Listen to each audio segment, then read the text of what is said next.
Salut les marins, 31e vacation sur ce Vendée Globe. On est mardi, je crois. Et là, ça remonte cette fois nord-est, go to the Cap Horn. Et bien entendu, la flotte, cette fois, s'éloigne enfin de cette limite des glaces qui nous aura quand même rendu un peu dingue parfois. Là, il n'y a pas eu trop de casse a priori. Et tout le monde file allègrement vers le Horn que l'on devrait passer d'ici. Alors on va regarder un petit peu ce que nous dit ce que nous dit Zezo. Je pense que c'est dans 36 ou 48 heures hein, à peu près. 48 heures. Ouais, non, 36 heures, 37 heures, quoi. Donc, enfin, on va passer ce cap mythique et pour attaquer l'acte 5 de ce Vendée Globe qui sera l'Atlantique Sud en remontée. Donc, malgré tout, on avance bon train maintenant à 21 nœuds, 21 nœuds 5 sur des vents à 26. Donc, on essaye. Il y a un peloton groupé hein, toujours, et puis une flotte un petit peu éparpillée autour, mais finalement pas si loin.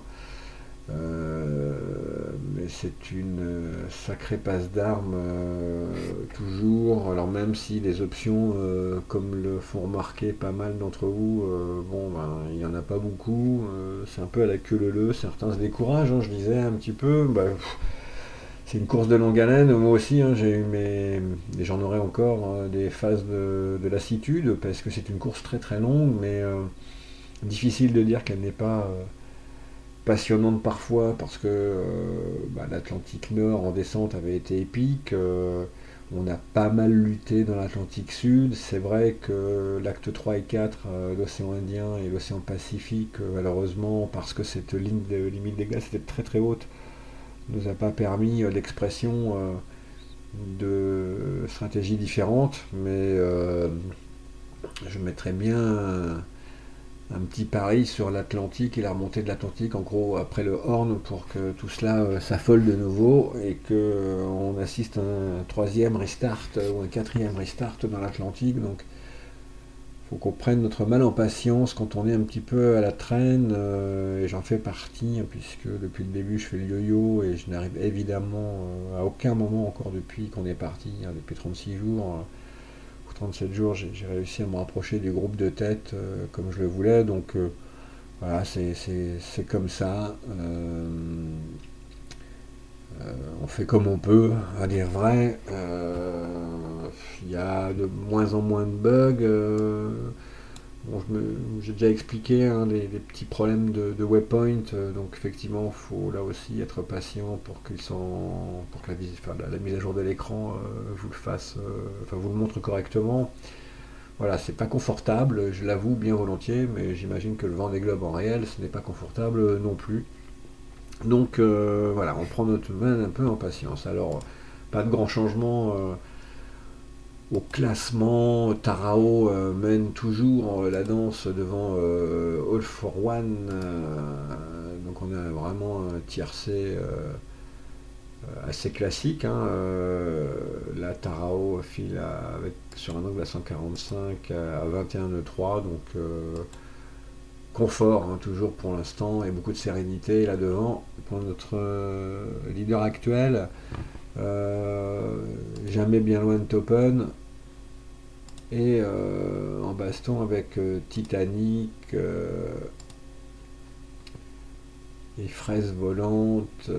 Bref, je vais mettre les noms d'ailleurs, ce sera plus simple. Luxair, voilà, donc on voit vraiment la fine équipe. Raketa qui a raccroché le wagon qui raccroche le wagon petit à petit, hein, mais qui a pareil, hein, qui a autant de difficultés que nous, et Banane y compris, à refaire ces quelques milles là, qui nous séparent du leader. En gros, c'est 10-20 minutes, hein, c'est pas grand chose, mais bon, C'est dur, c'est très très dur. Le deuxième de la team, c'est All for One, donc je le disais, donc également pas mal du tout, hein. Il est un peu plus au nord, sur un angle également à 145. Il tourne à 21 de 4 puisqu'il est un petit peu plus devant. Donc là pareil, hein, c'est très serré, hein, toujours. Et le troisième, c'est bien entendu notre Rome nationale. Tous les chemins mènent à Rome. Et voilà, 231e actuellement. Et donc, encore très bien placé, hein, au milieu du peloton, là, au chaud derrière Machaon, Toppen et Fraise Volante. Sans doute Urmom Essay également, qui a marqué un petit peu le pas, Urmom. Donc voilà, Toppen très régulier, hein, Ghostbuster pareil. Il y en a un que moi que j'aime bien, que je trouve qu'il fait une course très intéressante et surtout on sent qu'il est très très niaqueux sur cette course. C'est NZ Eligo qui fait, et Filou d'eau douce aussi. Mais alors NZ Eligo, moi je trouve que depuis le début il essaye des choses. C'est un des cadors qui s'est fait discret ces derniers temps, je trouve, et là il a retrouvé de l'allant et pour le coup il essaye vraiment des choses très intéressantes. En tout cas, il fait une course très agressive et il essaye quoi. Il tente pas mal de trucs et ma foi, affaire à suivre, mais il est pas mal. Moi, je trouve NZ vraiment tout à fait intéressant. Là, on aperçoit Esquif, hein, qui se replace bien, Bobillon, la Clément, tout ce beau monde petit à petit est en train de réintégrer ce groupe de tête. Alors, je vais pas faire comme hier, hein, l'inventaire de tout le monde. Je vais noter quelques impressions très personnelles et n'y voyez pas de malice de ma part. Là, on voit Bonna, Express, Cap, Jonax là, en escadrille ici, là, qui sont également tout près du groupe de tête, hein.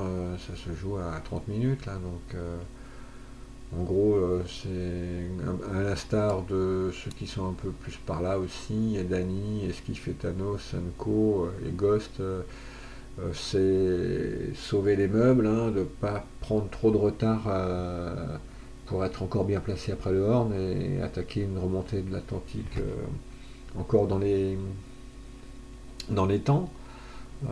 Et j'ai envie de dire que sans doute jusqu'à Dany, Robin, Allen et tout ça, c'est encore très très bien placé. Alors après, il y a effectivement des petits écarts. Euh, The Green Shadow est pas si mal, Coach Mick est pas si mal non plus, parce que sur une route plutôt sud, là, enfin en tout cas sur une position plus sud, mais des écarts, on voit, une petite heure, hein, sans doute, entre Coach Mick et la queue de ce peloton, Free également, donc là évidemment ça devient un peu plus compliqué, également Flèche, la tomate arrive, forcément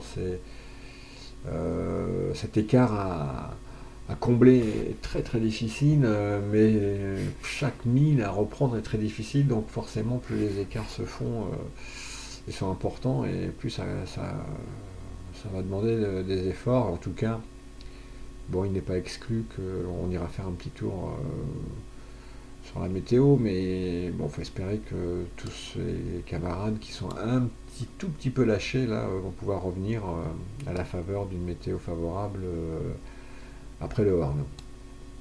Il y en a qui sont un peu plus au nord, on voit un BTL. Alors BTL qui était très au sud, maintenant est très au nord.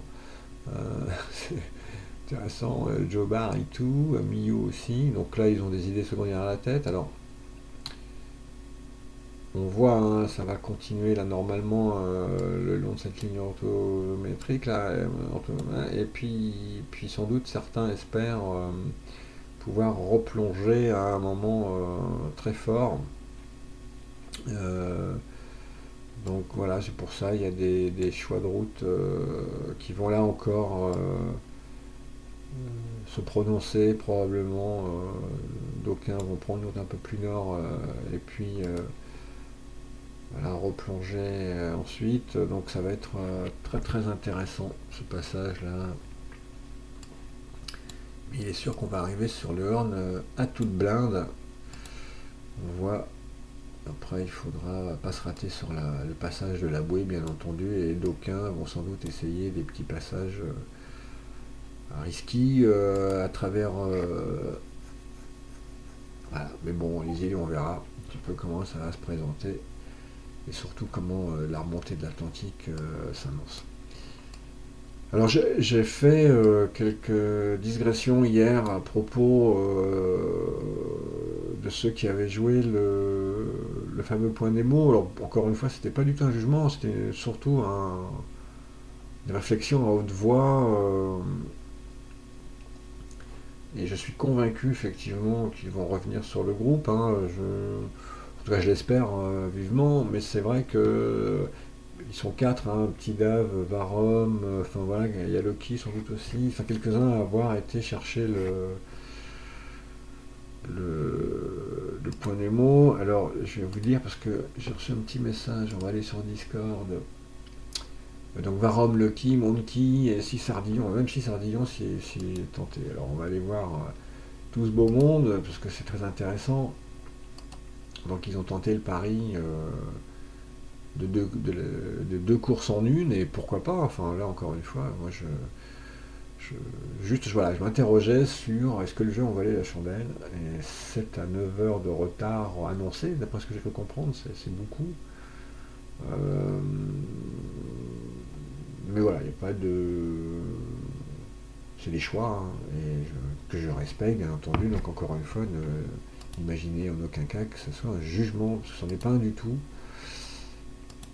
Et on voit 6, Loki, Petit Dave, et il me manque Varom, alors que je vais essayer de vous retrouver tout de suite, qui doit être pas loin. Alors, Varom, qui est un de nos jeunes, hein, un jeune pouce qui va vite. Alors, voilà. Et Monkey aussi. Schtouk. Voilà, Varom, Petit Dave, et il me manque Monkey, donc après la 50e place. Alors, on va faire un gros plan sur ces garçons, parce qu'ils sont dans une autre aventure pour l'instant, avec le pari de revenir sur la tête de la flotte, et vraiment, j'espère qu'ils vont le faire. Et pour l'instant, voilà, ils sont. Bon, ils vont vite là en ce moment, hein, clairement, ils vont à 26 nœuds 6, 27 nœuds bientôt, donc là ils ont pris le pari, eux, d'aller très nord-est, hein, et pour replonger vers le nord ensuite, donc effectivement, ils vont avoir là des angles très sympas et surtout des vents plutôt agréables là, qui vont les emmener normalement par ici, hein, ça va être un peu ça l'idée. Dans une douzaine d'heures, ils vont pouvoir commencer à plonger. Alors attention, parce qu'il y a des vents là et qui vont être à 32 nœuds, et ça c'est moins bien. Parce qu'on le sait, un Limoca à plus de 30 nœuds, il avance plus. Donc là, ils vont sans doute un peu souffrir, hein, et puis après, et là, ils vont pouvoir effectivement s'enquiller vers le Horn. Donc il y a moyen de se refaire.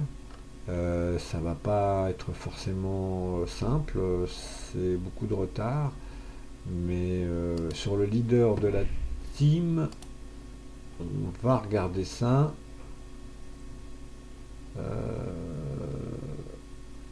Alors, on est sur 6 par exemple, il a 154 000 de retard. Varom à 157 000, tout comme Monkey, et tout comme Loki qui lutte à 164 000. Donc voilà, c'est beaucoup. Alors c'est pas tant mais c'est surtout que ça va vite devant aussi, quoi. Alors déjà pour récupérer un demi-mille à la tête de course, c'est dur. Mais là, 154 000 à récupérer, bon, va falloir vraiment bénéficier de circonstances météo très très favorables. Et ce qui voudrait dire que devant ça stoppe clairement, que ça n'avance plus et que derrière ça. Voilà. J'espère que ça va se passer comme ça, parce que ça arrangerait bien beaucoup de monde. Et du reste, on aperçoit Armel de Cléache qui lui aussi remonte hein, très nord-est, hein, clairement. Donc sans doute là aussi une stratégie. Donc là, on a voilà, Armel de Cléache qui est sur un angle à 133, j'imagine. Donc lui, il a décidé clairement d'aller chercher très nord. Donc on va suivre ça de très très près, hein, mais voilà, c'était juste l'impression que j'avais hier soir en me disant 160 000 quoi, de retard, c'est chaud patate quoi. Donc ce que les camarades disaient, entre 7 et 9 heures de retard. Donc est-ce qu'à la faveur de l'Atlantique, on va regarder la météo dans 48 heures, hein,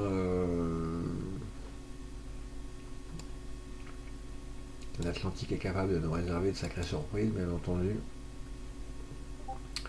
Effectivement, Horizon l'annonçait un petit peu, ça va fortement ralentir devant, alors qu'à l'arrière ça continuera d'aller un petit peu vite, donc quelques heures de rattraper là aussi. Des vents très contraires, va falloir faire des choix sans doute très compliqués. Je ne vais pas aller sur Zezo parce que nous annonce le routeur, mais vous voyez là, a priori,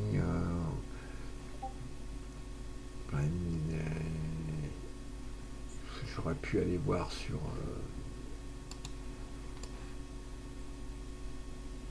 la remontée de l'Atlantique, hein, Horizon le disait, ça s'annonce rock'n'roll. Et effectivement, je pense qu'elle va l'être. Et on va sans doute vivre quelques émotions et probablement un restart quelque part. Donc voilà. Donc du coup, un terrain favorable sans doute à une remontée de l'arrière aussi. Donc ce serait cool. Effectivement, ce groupe-là est resté formé depuis très longtemps maintenant, et, parce que pas de choix possible d'options. Donc j'ai vu que c'était un peu tristouille sur Discord parce qu'on a l'impression de faire du queue-leu depuis longtemps, depuis plusieurs jours, et c'est vrai, c'est le cas. Encore une fois, c'est comme ça. On peut pas faire grand chose d'autre. Tenter des options, c'est très casse-gueule. En tout cas, tenter des options radicales, là, c'est très très casse-gueule. Enfin, ça l'a été, alors ça a peut-être changé, mais c'est vrai que là, depuis le début de la course, c'était pas facile. Preuve en est que les leaders, hein, qui avaient quelques 2 heures d'avance, ont été rattrapés à un moment donné, que ceux qui ont essayé, alors, je pense évidemment à Fossea, qui sur une option traîneur à un moment a perdu beaucoup de temps. On a échangé sur Discord à ce sujet. Horizon là, qui vient de prendre très très cher aussi sur une option différente. Donc là, tout est à refaire quoi. Et c'est vrai que de suivre, c'est rageant, de pas, enfin, j'avoue, faut vraiment être super patient. Parfois ça me rend dingue, hein. Il y a des soirs où j'ai juste envie de bloquer le cadenas et puis de faire autre chose. Et puis me dis qu'il y aura peut-être une ouverture à la prochaine météo, puis il n'y aura pas. Donc voilà, là faut prendre son mal en patience. Donc c'est aussi peut-être là où cette course va se gagner ou se perdre, hein. C'est notre capacité à courber les chines parfois. Ce matin c'était marrant parce que donc il y avait des empannages, hein, on le voit autour de 5 heures du mat, 5h30, 6 heures, 7 heures, enfin ça n'arrêtait pas. On était dans un mode très régate, hein, ce matin, et certains se sont tirés beaucoup mieux que d'autres. Pour être honnête, moi j'ai pas fait très fort. Pourtant j'étais plutôt vigilant, mais bon, j'étais pas dans le bon tempo, donc du coup j'ai perdu un petit peu de temps, ça m'a propulsé un petit peu au nord de la flotte, c'est pas forcément ce que je voulais, donc bref, c'est compliqué, hein. Mais c'était quand même assez marrant parce que voilà, on était dans un mode régate ce matin, à empanner comme des sauvages et à se croiser, recroiser. Moi j'ai dû croiser Canard 18 fois. Donc ouais, c'était assez étonnant de se retrouver sur une course comme le Vendée Globe en train de régater. Voilà, c'est un peu le salaire là en ce moment. Donc c'est un petit peu étonnant. On va aller prendre des nouvelles pour conclure. Alors un peu plus derrière, là on voit Pilou en duel avec Vincent Rioux. Pilou qui petit à petit, pas pareil, il s'accroche, hein, mon Pilou, il passe si loin. Et donc probablement aussi, à la star de ce petit groupe là de chasseurs là, va réintégrer le gros du peloton avant de pouvoir attaquer de nouveau, on va voir ça. Euh, donc je voulais aller encore beaucoup plus loin, là on a Luto là qui va bientôt en finir lui aussi avec cette limite des glaces. Joe Barr, pareil, hein, ils sont loin certes, mais ils vont le boucler ce tour du monde. Euh, Là, on voit vraiment tous les empannages qu'on a dû se taper depuis des jours et des jours.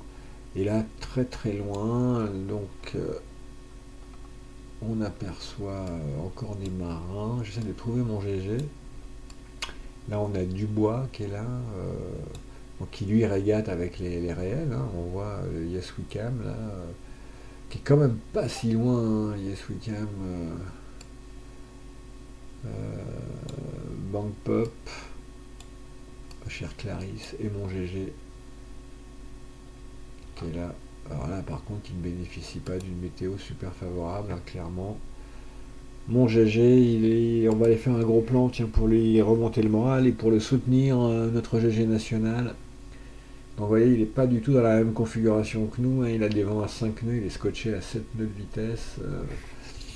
Là, il a le temps de faire des petites réparations nécessaires sur son bateau avec Mathieu là-bas. Donc c'est sûr que là, c'est une mer très très calme, hein, étonnante, étonnante. Donc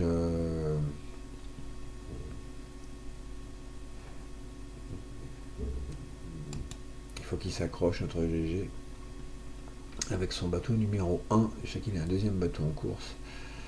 Donc voilà les amis, pour cette petite vacation, état des lieux, un petit peu ressenti, voir un peu, voilà, donc pour l'instant sur le classement, pas de grand chambardement, on peut le dire, mais une flotte, voilà, plutôt en mode régule, qui monte tranquillement vers le Horn, que l'on passera le soir de Noël, ce qui ne m'arrange pas.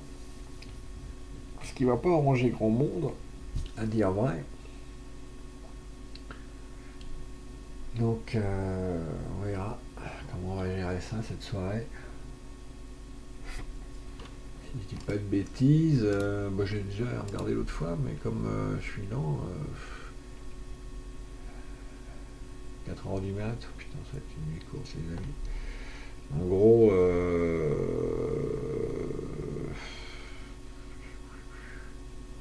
ouais, entre 22h, 1h du mat, donc à 1h du mat, 4h, là ça va être une nuit très courte, hein, une nuit de Noël a priori. Donc bon, ce sera pas très compliqué a priori, pas de grand changement de cap, les caps, enfin des angles assez carrés. Si tout va bien, ça devrait passer comme une lettre à la poste. Voilà. Voilà, voilà. Et on va comparer. Voilà la mer que nous on a, hein, avec ce prochain, cette arrivée vers le Horn, contrairement à un GG qui est un peu scotché là à cette nœuds. Et GG, je sais qu'il aime bien l'océan Pacifique, ça doit le faire chier de le quitter. Je ne sais même pas s'il est déjà dans le Pacifique, je me demande s'il n'est pas encore dans l'océan Indien d'ailleurs. On va aller voir, je vais aller voir ça quand même. Il y a des zooms. Oui, non, il est encore dans. Non, il n'est pas encore dans le Pacifique, hein, mon GG. Il est toujours dans l'océan Indien, donc un océan d'écart. Un océan d'écart, je vois qu'Hugo Boss. Ouais, Hugo Boss il est là-bas. Je crois qu'il était reparti. Mais non. Donc voilà les amis, ce sera tout pour cette vacation. Je vous souhaite une belle nuit de nave. Et je vous dis probablement à demain.